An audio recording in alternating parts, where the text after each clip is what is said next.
July 1942. Two pilots, Babe Aylesworth and Bill Hammersley, are flying over Alaska's remote Lake Iliamna in a routine flight. Everything's going smoothly, so they decide to just look out the window and enjoy the sights.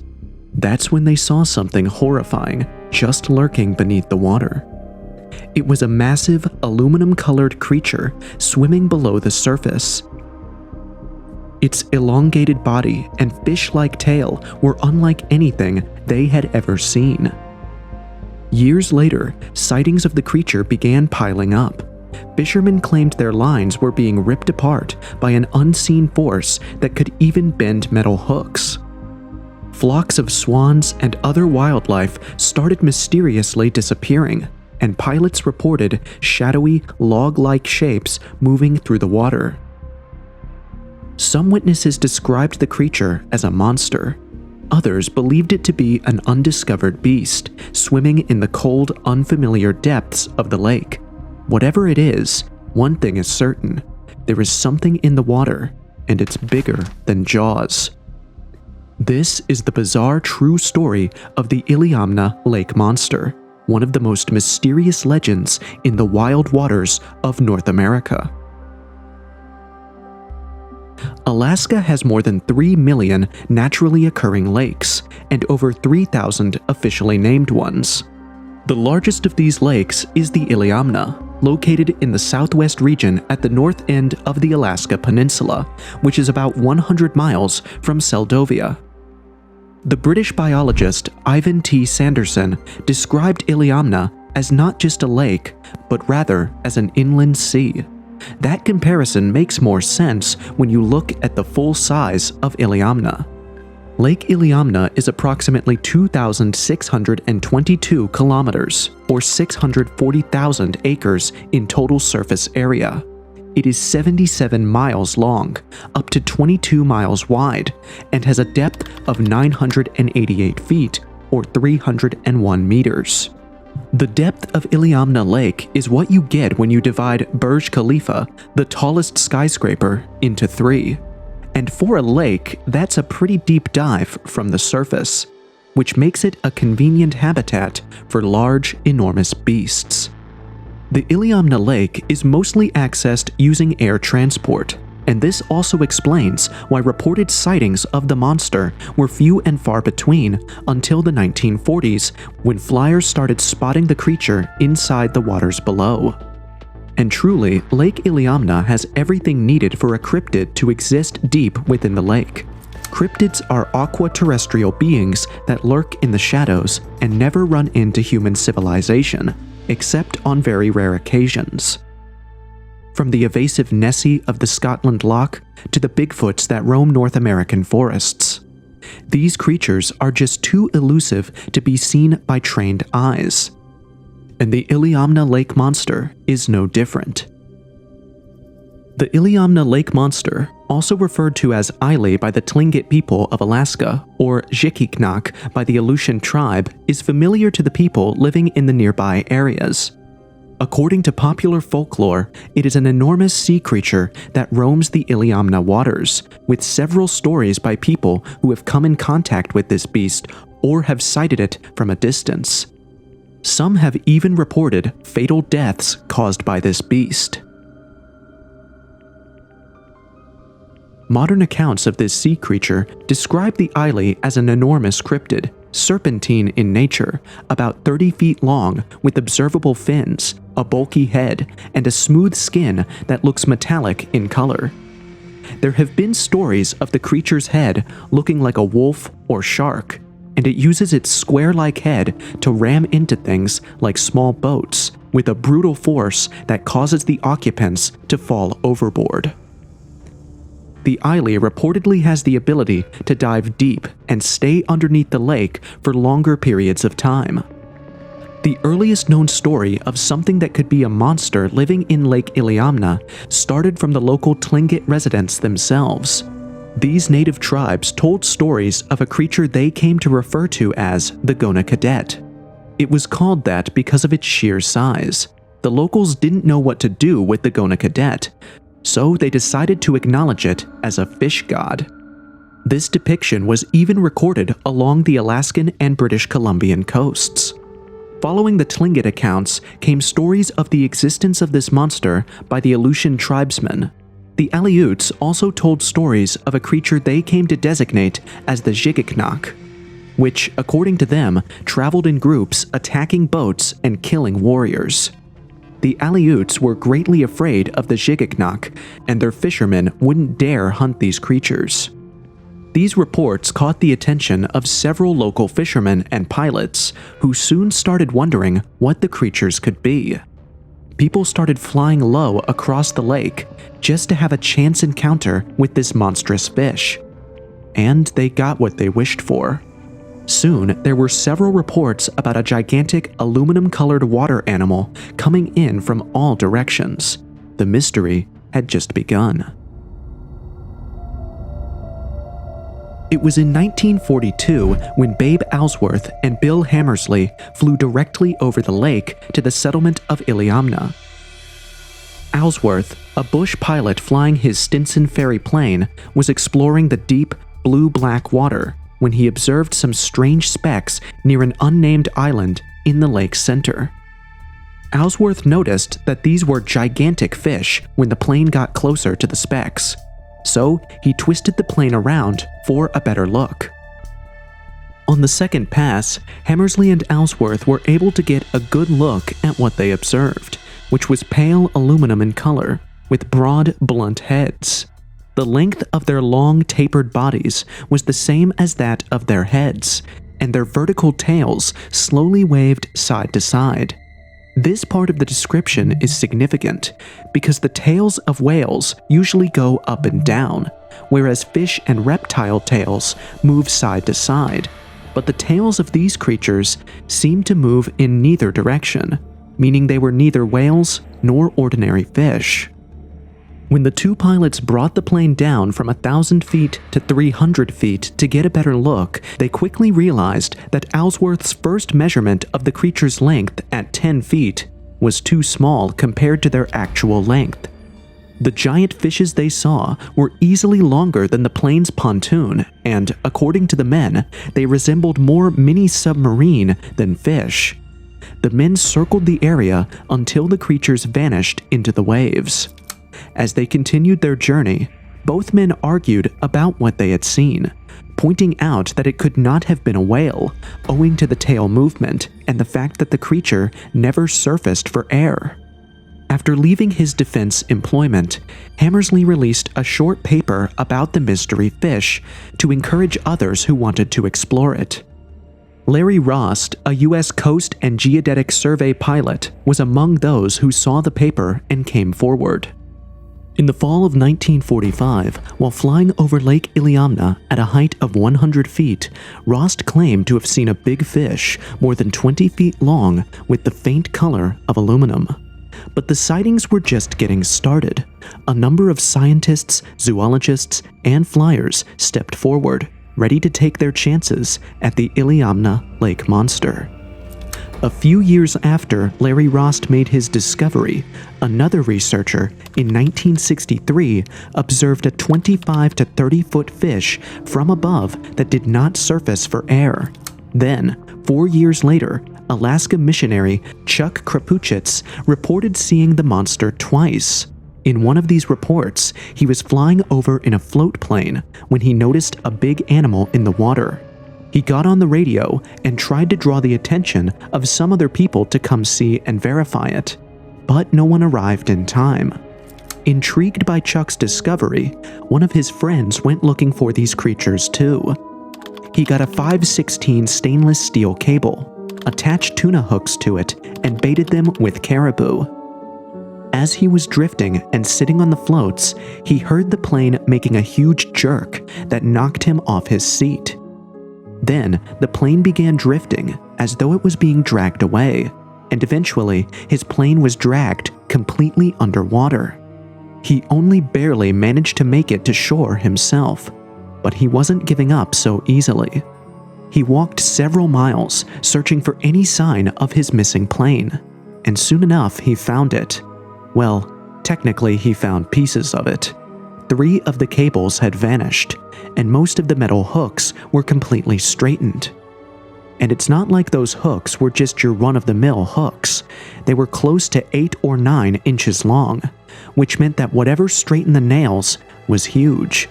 But as Chuck's friend was still grappling for answers, another strange discovery was underway. In 1977, Tim Laporte, a veteran pilot, spotted a 12 to 14-foot fish on the surface of Pedro Bay, and this fish had a vertical tail, just like in the earlier description given by Hammersley and Alyesworth. Laporte and his 2 passengers, one of whom was a visiting Michigan Fish and Wildlife official, watched as the beast made a large arching splash and dove straight down the depths as the jet was just flying close to it. Laporte recalls seeing the animal's enormous vertical tail move when it sounded. He and his 2 passengers estimated the creature's length to be between 12 and 14 feet, with dark gray or dark brown skin. As the years went by, the sightings became less and less frequent. Not until a decade after Laporte's discovery, when researcher Verna Koliaha saw a black fish with a white stripe on its fin.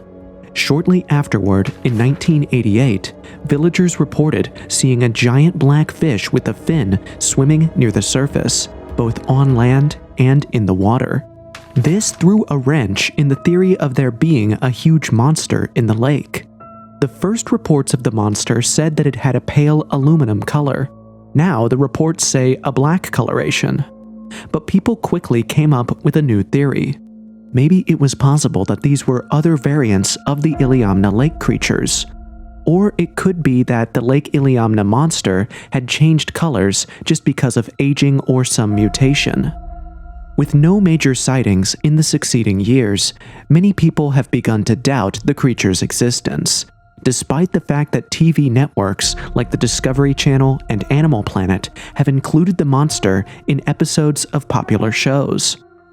It's also important to note here, if these reports were mere speculations and rumors, why were all of them consistent with the stories told by those native tribes?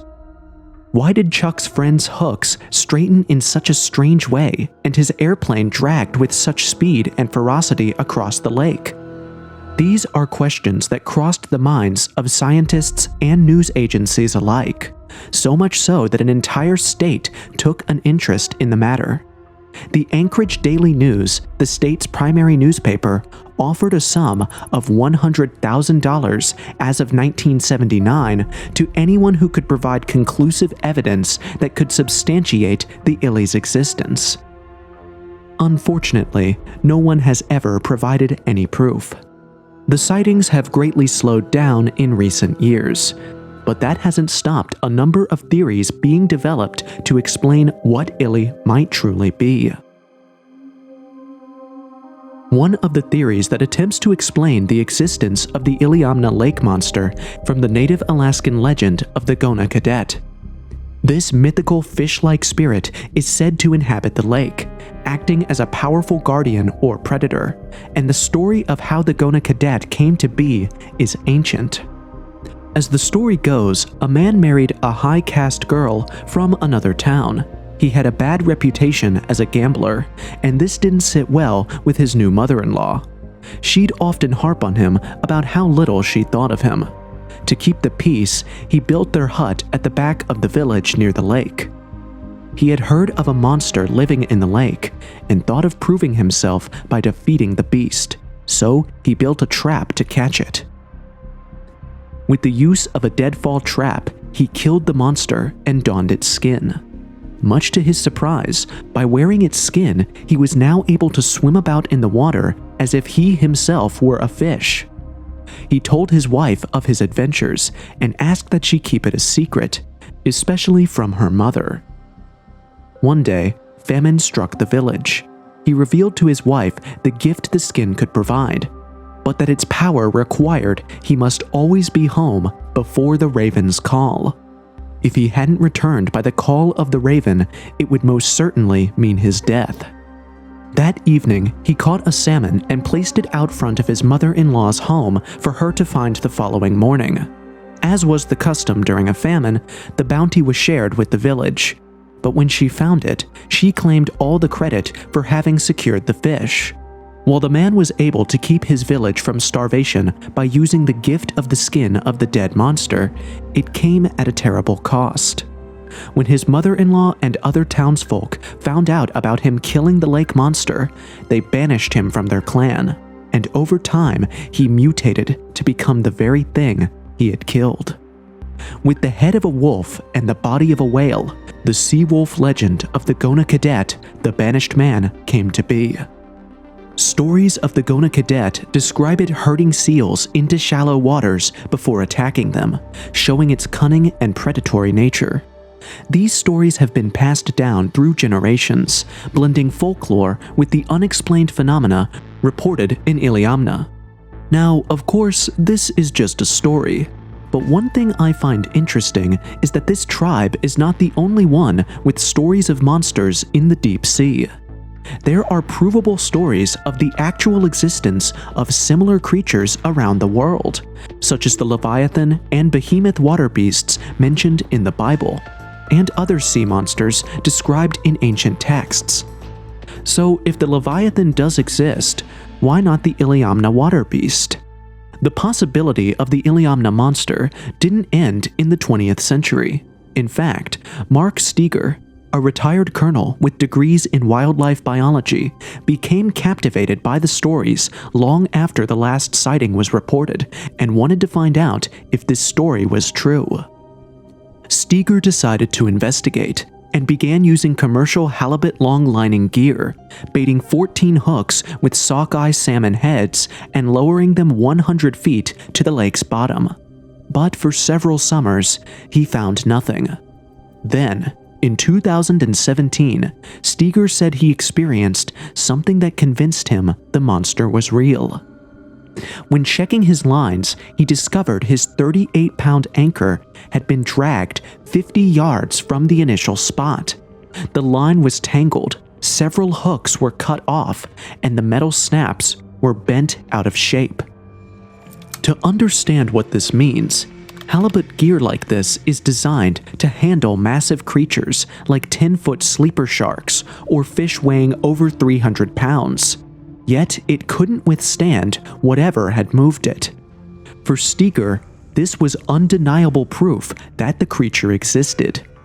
But instead of continuing his hunt, he decided to stop, believing the creature was ancient. "This could be the oldest creature on the planet," he said. "I'm not going to try to catch it anymore." For some of us, that was a wise decision. But not everyone believes that this animal is truly legendary or mythical.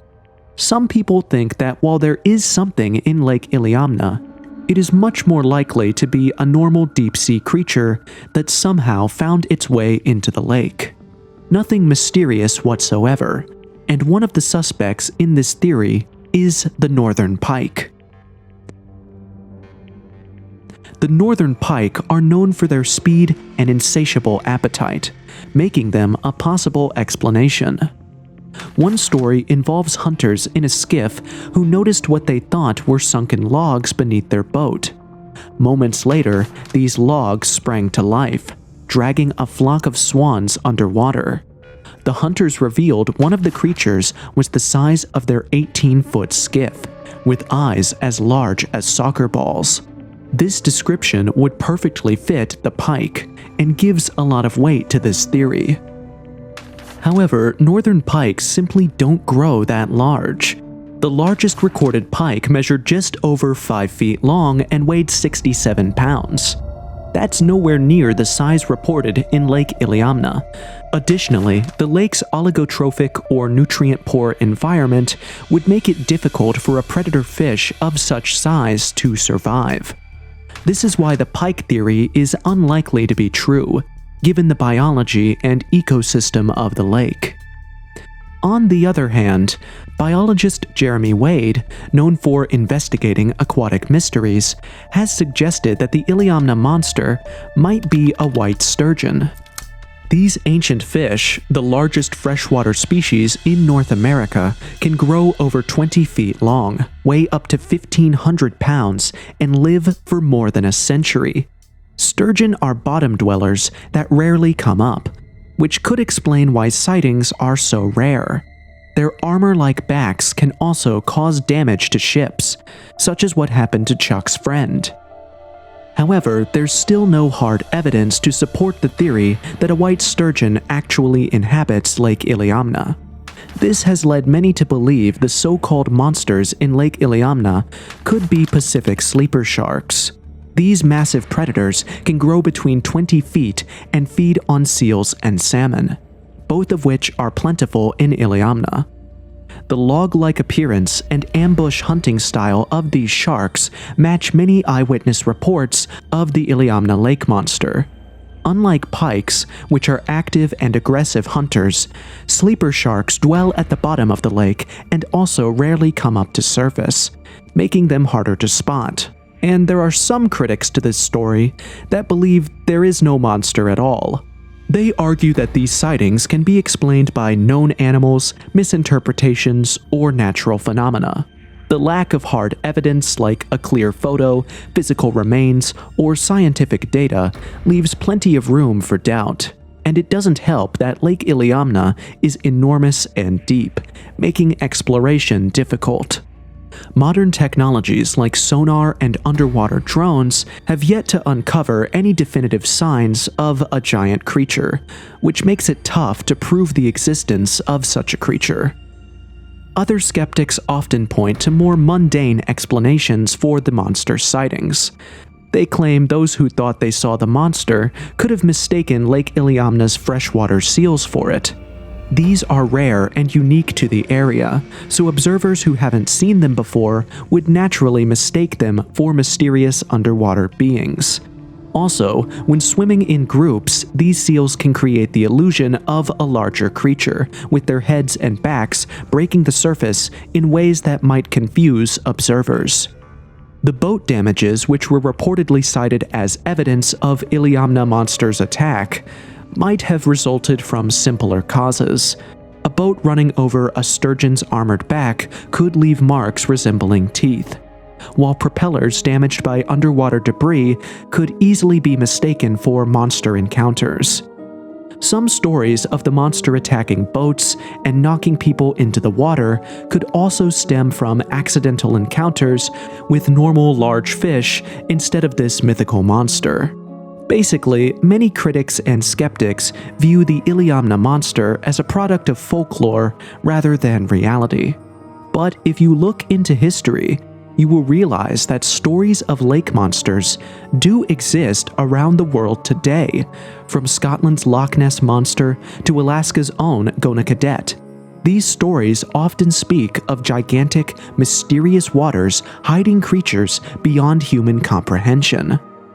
Though they have severally tried to explain these sightings away, believers still point out that many aquatic species remain undiscovered, and the lake monster is just one of them. With its cold depths and expansive size, Lake Iliamna could easily hide such a creature from human eyes. And to be honest, I kind of believe the story, and here's why. While some of the monster's reported behaviors, such as dragging seals or damaging boats, seem unbelievable, history has shown us that creatures once thought to be mythical can turn out to be real.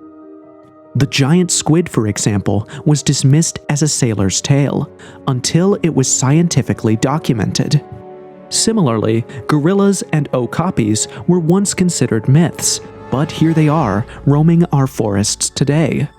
Let's not also forget that the ocean is the one place on Earth that we 100% know nothing of. So I think it's pretty condescending to say that the Iliamna doesn't exist when we've not fully explored that part of the world. Don't you think? Let me know down in the comments below what you think, and if you enjoyed this video, then make sure to watch this one too about the proof behind the Michigan Dogman's existence. unlike the Lake Iliamna monster that is still up for debate, the Michigan Dogman has been proven to exist, and we even have video footage of it. Click the link to see what it looks like.